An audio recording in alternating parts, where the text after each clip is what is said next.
আসসালামু আলাইকুম। অনেক জল্পনা কল্পনার অবসান ঘটিয়ে ভূরাজনৈতিক অস্থিরতা নিরসনে ইতিমধ্যে ইরানের পররাষ্ট্রমন্ত্রী আব্বাস আরাগচি পাকিস্তানে পৌঁছেছে, এরকম একটি তথ্য ইরানের গণমাধ্যমে চলে আসছে এবং নিশ্চিত করেছেন মোটামুটি যে পাকিস্তানে পৌঁছেছে ইরানের পররাষ্ট্রমন্ত্রী আব্বাস আরাগচি। এদিকে যুক্তরাষ্ট্রের প্রতিনিধি দল আজকে যাওয়ার কথা, শনিবারে এদের একটা বৈঠক হওয়ার কথা। সেই বৈঠকে বড় ধরনের একটা সমঝোতা হওয়ার আশা করা হচ্ছে। এই বিষয়ে যুক্তরাষ্ট্রের যে পররাষ্ট্রমন্ত্রী তিনি একটি কথা বলেছেন, গুরুত্বপূর্ণ কথা, যে ভালো বিচক্ষণ চুক্তিতে পৌঁছানোর একটি সুযোগ আছে ইরানের। এখন ভালো এবং বিচক্ষণ চুক্তিতে পৌঁছানোর একটা সুযোগ রয়েছে, মার্কিন যুক্তরাষ্ট্রের পররাষ্ট্রমন্ত্রীর কথা। আবার যুক্তরাষ্ট্রের প্রেসিডেন্ট ডোনাল্ড ট্রাম্পের কথা হচ্ছে যে যুক্তরাষ্ট্রের যে অর্থাৎ ট্রাম্পের যে দাবি আছে সেই সমঝোতা মানে সেগুলো মেনে নিয়ে ইরানের একটা প্রস্তাবনা আছে। এখন কোনটা মনে করবেন? যেখানে কৌশলে বলছে পররাষ্ট্রমন্ত্রী যে ইরানের একটা ভালো বিচক্ষণ চুক্তিতে পৌঁছানোর একটা সম্ভাবনা আছে, অপরদিকে প্রেসিডেন্ট ট্রাম্প তিনি বলছেন যে যুক্তরাষ্ট্রের দাবি পূরণ হয় এমন প্রস্তাব দিতে চাচ্ছে ইরান। তা আদৌ কি আসলে এই বক্তব্যকে ঘিরে আমরা যদি মনে করি যে আসলে কি আলোচনা বা সমঝোতা এটা কি আদৌ সম্ভব? দর্শক, আপনারা কি মনে করছেন যে এই মুহূর্তে যে ইরানের এবং মধ্যপ্রাচ্যের যে পরিস্থিতি, এই পরিস্থিতির উপর ভিত্তি করে যে দুটো দলের বক্তব্য বা প্রকাশ্যে আসছে যে সমস্ত কথাবার্তা, এই কথাবার্তার উপর ডিপেন্ড করে আসলে কি ইরান বা যুক্তরাষ্ট্রের মধ্যে একটা সমঝোতা হওয়ার সম্ভাবনা আছে কিনা। তবে এই আলোচনা বা এই সমঝোতাটা মধ্যপ্রাচ্য সহকারে বিশ্বের জন্য খুবই গুরুত্বপূর্ণ, ভৌগোলিকভাবে, রাজনৈতিকভাবে খুবই গুরুত্বপূর্ণ একটি বিষয়।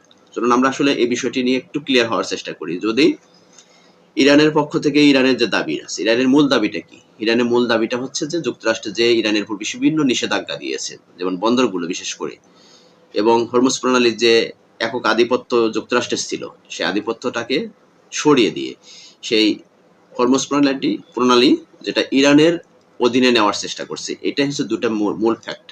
এই দুটো দাবি হচ্ছে সবচেয়ে বড় দাবি এবং এই দাবির বিরুদ্ধেই ট্রাম্পের অবস্থান। তারা মানে ট্রাম্পের তার কথা যে বন্দরগুলোর যে নিষেধাজ্ঞা আছে সেই নিষেধাজ্ঞাগুলো উঠবে না, বরঞ্চ হরমুজ প্রণালী উন্মুক্ত করে দিতে হবে। তো যদি দুই দলই দুই রাজনৈতিক মানে দেশই যদি দুই ভাবে যদি তাদের দাবির জায়গা থেকে অনড় থাকে, সেই ক্ষেত্রে কি আদৌ সম্ভব তাদের মধ্যে একটি সমঝোতা হওয়া? কখনই সম্ভব না। উভয় দলকে বা উভয় দেশকে এখানে ছাড় দিতে হবে। যুক্তরাষ্ট্রকে ছাড় দিতে হবে ইরানের উপর যে নিষেধাজ্ঞা আছে, বন্দর নিষেধাজ্ঞা সহকারে অন্যান্য ব্যবসায়িক যে নিষেধাজ্ঞা আছে, এবং ইরানের বেশ কিছু মজুতকৃত সম্পদ জব্দ করা হয়েছে, সেই সমস্ত বিষয়গুলোকে যুক্তরাষ্ট্র ছাড় দিতে হবে। যদি সমঝোতা আসতে চায় বা আলোচনার মধ্যে একটা শান্তি চুক্তিতে আসতে চায়, তাহলে এখানে যুক্তরাষ্ট্রকে বড় ধরনের একটা ছাড় দিতে হবে। বন্দরগুলো থেকে ইরানের উপর যে নিষেধাজ্ঞা আছে সেগুলো তুলে নিতে হবে। ইভেন যে ইরানের যে সম্পদ মানে যেগুলো মজুতকৃত সব সম্পদগুলো যেগুলো জব্দ করা আছে, যে অবস্থায় আছে, সেগুলোকে ছেড়ে দিতে হবে। এবং হরমুজ প্রণালীর উপরে যে ইরানের আধিপত্য সেটাকে অবশ্যই মেনে নিতে হবে। এটা হচ্ছে ইরানের দাবি। তো ইরানের দাবি কতটুকু আসলে যুক্তরাষ্ট্র মানবে সেটা একমাত্র যুক্তরাষ্ট্রের এখতিয়ার। যুক্তরাষ্ট্র যদি এই ক্ষেত্রে যদি হার্ড লাইনে যায়, তাহলে সেক্ষেত্রে ইরানও হার্ড লাইনে যাবে, ইরান সেটা মানবে না। আবার যুক্তরাষ্ট্রের পক্ষ থেকে ইরানের প্রতি যে দাবি দেওয়া আছে সেগুলোর মধ্যে তাদের প্রধান দাবি হচ্ছে ইউরেনিয়াম সমৃদ্ধকরণ, যেটা অনেক বছর ধরে ইরানের সাথে যে যুক্তরাষ্ট্রের সাথে ব্যাপকভাবে তাদের ভিতরে যে একটা দ্বন্দ্ব, শুধুমাত্র এই ইউরেনিয়াম সমৃদ্ধকরণ। যুক্তরাষ্ট্রের পক্ষ থেকে বলা হয়েছে যে ইরান কখনই মানে ইউরেনিয়াম সমৃদ্ধকরণ করতে পারবে না, বা ইউরেনিয়াম দিয়ে যে পারমাণবিক বোমা সেটা তৈরি করতে পারবে না। এখান থেকে বের হয়ে আসতে হবে ইরানকে। তবে ইরানের পক্ষ থেকে এই বিষয়ে একটা প্রস্তাব দেওয়া হয়েছে যে ইউরেনিয়াম সমৃদ্ধকরণ এটা আজীবনের জন্য বা চিরদিনের জন্য বন্ধ করা হবে না, তবে আগামী 3 বছর থেকে 5 বছর বন্ধ রাখা যেতে পারে, দুটি দেশের শান্তি আলোচনার মধ্য দিয়ে। এখন এই শর্তটাকে আসলে যুক্তরাষ্ট্র মানবে কিনা, যদি না মানে সেক্ষেত্রে তাহলে ইরানের যে প্রতিশ্রুতি দেওয়া বা ইরানের পক্ষ থেকে যে দাবিটা সেটা যদি না মানে, অথবা যুক্তরাষ্ট্রের পক্ষ থেকে যে দাবিটা উত্থাপন করা হয়েছে সেটা যদি ইরান না মানে, তো এই দুটো বিষয় খুব খুব গুরুত্বপূর্ণ। যুক্তরাষ্ট্রের পক্ষ থেকে একটি বিষয় গুরুত্বপূর্ণ, সেটা হরমুজ প্রণালী উন্মুক্ত করে দেওয়া এবং ইউরেনিয়াম সমৃদ্ধকরণ থেকে বের হয়ে আসতে হবে ইরানকে। এটা হচ্ছে যুক্তরাষ্ট্রের পক্ষ থেকে দাবি।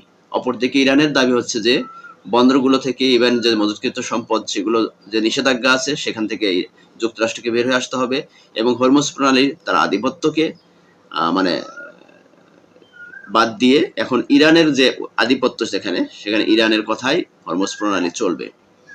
তো দুইটা বড় বড় জিনিস, দুইটা বড় বড় শর্ত, বড় বড় ব্যাপার নিয়ে তারা এখন সমঝোতার পথে হাঁটতেছে।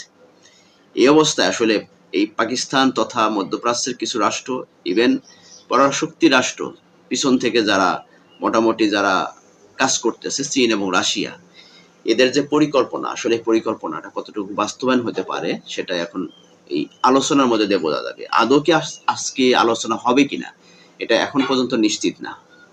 কারণ এর আগেও আমরা দেখেছি যে বিভিন্ন দৃশ্যগুলো, ফুটেজগুলো দিয়ে দিয়েছে যে মার্কিন যুক্তরাষ্ট্রের প্রতিনিধি দল ইতিমধ্যে ইসলামাবাদে পৌঁছে গেছে, সেখানে সামরিক যে বিমান সহকারে পৌঁছাইছে, খুবই মানে সিকিউরিটি সহ যুক্তরাষ্ট্রের প্রতিনিধি দল ইসলামাবাদে আসছে এবং ইসলামাবাদে ব্যাপক পরিমাণ প্রস্তুতি নেওয়া হয়েছে। সেখানে প্রায় 10,000 প্রশাসনের পুলিশ সেখানে মোতায়েন করা হয়েছে, 600টারও বেশি চেকপোস্ট বসানো হয়েছে। এগুলো তথ্য আমরা অনেকই দেখেছি, কিন্তু লাস্টে গিয়ে দেখি যে যুক্তরাষ্ট্রের প্রতিনিধি দলও যায়নি সেখানে, ইরানের প্রতিনিধি দল তো নাই করে দিয়েছে যে তারা সেখানে যাবে না। আবার আজকের যে নিউজটা আমরা যেটা দেখছি আন্তর্জাতিক বিভিন্ন নিউজের মাধ্যমে আমরা যেটা বুঝতে পারলাম যে ইরানের প্রতিনিধি দলের মধ্যে সবচেয়ে মোস্ট একজন ইম্পর্টেন্ট ব্যক্তি পররাষ্ট্রমন্ত্রী আব্বাস আরাকচি, তিনি ইতিমধ্যে পাকিস্তানে পৌঁছে গেছেন।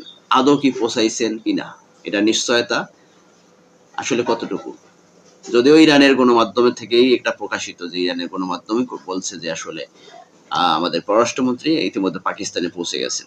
তো আসলে এটা কতটুকু সত্য সেটা আলোচনা যদি শুরু হয় তখন বোঝা যাবে যে হ্যাঁ। এবং যুক্তরাষ্ট্রের যে প্রতিনিধি দল আজকে যাওয়ার কথা, শনিবার আজকে যাওয়ার কথা, তো যুক্তরাষ্ট্রের প্রতিনিধি দল আজকে যাবে কিনা বা আলোচনা, সম্ভবত যুক্তরাষ্ট্রের প্রতিনিধি দল তারা যেতে পারে, কিন্তু ইরানের প্রতিনিধি দল তারা আদৌ আসছে কিনা বা আদৌ আসবে কিনা এটা অনিশ্চিত। কারণ ইরানের পক্ষ থেকে এখনো বলা হচ্ছে যে যুক্তরাষ্ট্রের সাথে তাদের আলোচনা বা সমঝোতায় যাওয়ার কোনো প্রশ্নই আসে না। কারণ আলোচনায় যাওয়ার আগে ইরানের কিছু শর্ত আছে। সেই শর্তগুলো হচ্ছে ওই যে মূল শর্ত হচ্ছে যে বন্দরগুলোর উপরে নিষেধাজ্ঞা তুলে নিতে হবে এবং হরমুজ প্রণালী থেকে যে এই নৌ রুটে যে মার্কিন যুক্তরাষ্ট্রের যে আধিপত্য বা তাদের যে বিভিন্ন দেশের জাহাজগুলোকে তারা জব্দ করছে বা যারা সার্চ করতেছে, এই পথ থেকে তাদেরকে বের হয়ে আসতে হবে। এই শর্তে যদি রাজি থাকে তাহলে আলোচনা যেতে পারে। তো এখানে মূল ফ্যাক্টই হচ্ছে দুই দেশের দুইটা মূল ফ্যাক্ট। এই মূল ফ্যাক্টগুলোর ভিতর সমঝোতা না হলে তবে এটা আলোচনা কখনোই সফলতা আসবে না, এটাই স্বাভাবিক। তবে আমি মনে করি যে এখানে যুক্তরাষ্ট্রকে একটা বিষয় ছাড় দিতে হবে, সেটি হচ্ছে ইউরেনিয়ামের বিষয়ে ইরানের যে শর্ত আছে, ইউরেনিয়ামের বিষয়ে এখানে ছাড় দিতে হবে। 20 বছর না, আজীবন না, সেখানে ইরানের পক্ষ থেকে যেটা বলা হচ্ছে যে আগামী 5 বছর, এটা মেনে নিতে হবে। আগামী 5 বছর বিশাল সময়। 5 বছর যদি ইউরেনিয়াম সমৃদ্ধকরণ যদি ইরান বন্ধ রাখে, সেখানে অনেক কিছু, একটা দেশের স্বাধীনতা এটা, যার ভূমিকে নিরাপত্তা দেওয়ার জন্য সে যে কোনো পদক্ষেপ নিতে পারে, এটা গণতান্ত্রিক বা আন্তর্জাতিক এটা ল। তো সেক্ষেত্রে যুক্তরাষ্ট্রকে এই শর্তটা ইরানের যে এই ইরানের প্রতি যে সমস্ত ব্যাপারটা নিষেধাজ্ঞা আছে সেই বিষয়গুলো মেনে নিতে হবে।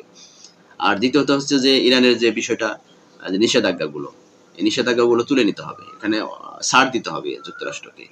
আর ইরানের যুক্তরাষ্ট্রের ব্যাপারে ছাড় দিতে হবে যে যুক্তরাষ্ট্রের প্রতি যে যুক্তরাষ্ট্রের কাছে যে দাবি করা হচ্ছে যে বিষয়টা সবচেয়ে বড় ইম্পর্টেন্ট যে বিষয়টা, সেটা হচ্ছে নিষেধাজ্ঞায় এটা এখানে কিছু পার্সেন্টেজ হয়তো বা কমে যেতে পারে, তবে 100% সেটা নিষেধাজ্ঞা তুলবে না এই মুহূর্তে যুক্তরাষ্ট্র, কারণ এটা একটা ভূ রাজনৈতিক একটা কৌশল, সেটাও ইরানকে মেনে নিতে হবে। আর হরমুজ প্রণালীতে ইরানের যে একক আধিপত্য সেটা বলার চেষ্টা করতেছে যুক্তরাষ্ট্রের কাছ থেকে। এখানে আসলে একক আধিপত্য বিস্তার না করে এখানে এই হরমুজ প্রণালীতে উন্মুক্ত করে দেওয়া, স্বাধীন করে দেওয়া, যেখানে এটা আন্তর্জাতিক ভাবে এই প্রণালীটা খুবই কার্যকরী, খুবই গুরুত্বপূর্ণ একটা প্রণালী। এই প্রণালী দিয়ে আন্তর্জাতিক তেল রপ্তানি বলেন, যে কোনো আমদানি রপ্তানির একটা নৌপথ একটা, সেটাকে অবশ্যই সবার জন্য একটা উন্মুক্ত পথ করে দেওয়া উচিত। তবেই হয়তো বা আমি মনে করি যে সমঝোতাটা আগামী দিনে সম্ভব। তবে দর্শক, আপনাদের কাছে এখন প্রশ্ন হচ্ছে যে আসলে দুটো দেশের মধ্যে যদি এই সমঝোতা আসবে কিনা, বা যদি আসে তাহলে তাদের ভিতরে আসলে কতটুকু শান্তি আলোচনা বা শান্তি চুক্তির সম্ভাবনা রয়েছে, সেটা অবশ্যই আপনাদের মতামত কমেন্টসে লিখে দেওয়ার চেষ্টা করবেন। তবে আমি মনে করি আমার কাছে যতটুকু তথ্য বা উপাত্ত বা যতটুকু গবেষণার স্বরূপ আমি আপনাদের কাছে শেয়ার করলাম, আসলে কতটুকু পেরেছি জানি না, তবে আপনাদের মতামত অবশ্যই প্রকাশ করে যাবেন। ভালো থাকবেন সবাই, সুস্থ থাকবেন। আল্লাহ হাফেজ। আসসালামু আলাইকুম রহমতুল্লাহি ওয়া বারাকাতুহু।